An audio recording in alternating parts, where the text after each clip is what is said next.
When it comes down to violence, it's very easy. Violent people want to be worshipped. That's right. They want you to be frightened of them. They want their thoughts and their will to affect you, even when you don't speak them. They want that when they walk by, you know they are and you know what they can do, so you behave. It's worship they want. They want you to ascribe worth unto them.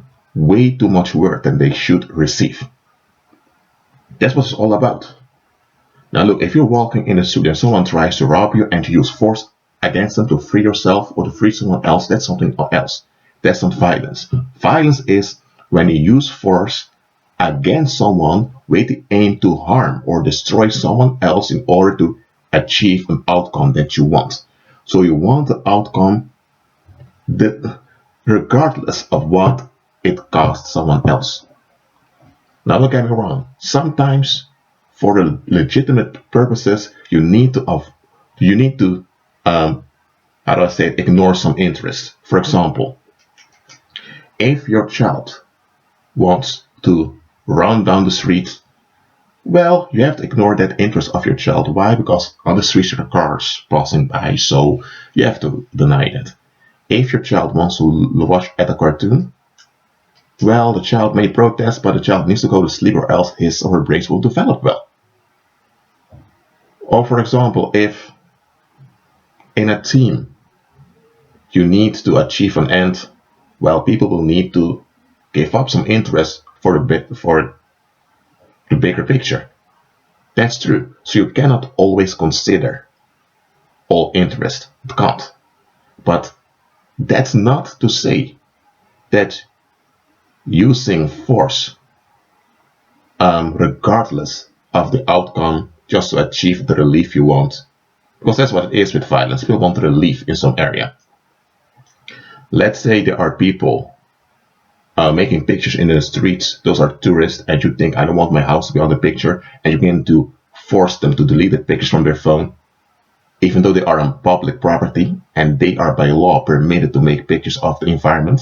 You are on public property also, so you ought to behave. They have not violated you in any way, but you have your will and you begin to violently force it on others. Well, if they were about to rape a kid and you forcefully resisted them, that would be something else. But in this case, it's just some suspicion of yours that's not based about anything, and you just want the validation that you get what you want. So you're willingly to endanger them and yourself to get what you want. Now that's violence. What's it all about? You are only interested in what you want, and you want your will to be validated at all costs. You're willing to smash the phones of those people, to start a fight with them, just to make sure that your will cannot be ignored. That's what violence is all about. Violence is all about demanding worship. Look, when people decided not to like you or think bad about you and use your name as evil, it's because they want worship. That's what it's all about. It has nothing to do with what you said or have done. It all has to do with they want to be, let me say this, they want to feel like they're somebody. They want to feel accepted. So there needs to be a bad example they react against, that they can compare themselves to. And they're using you as a bad example to feel good about themselves. It's worship you're craving. It's that simple. That's why, look, when it comes to violent people and people that justify violence, it's all because they have an idol they're worshipping. Look, all idolatry is violence when it comes down to it. All idolatry is violence. First of all, it's violence against the Most High.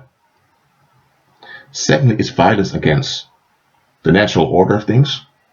And thirdly, it's violence against the community around. And fourthly, it's violence against oneself. All idolatry is violence when you look at it. And all violence is a claim of self-ownership, and it's a claim of divinity. That's all that violence is. There is no such thing as idolatry without violence, because violence is an outworking of idolatry. So I hope you get the picture now. That's why using one form of violence to destroy a smaller form of violence, you're still left with violence. You've used a bigger idolatry to smash down smaller idolatries. That's what you've done. And remember, there's a difference between force and violence. Most people can't distinguish between force and violence.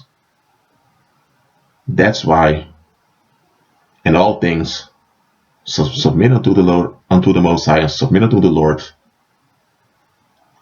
Agree with Christ and walk by faith.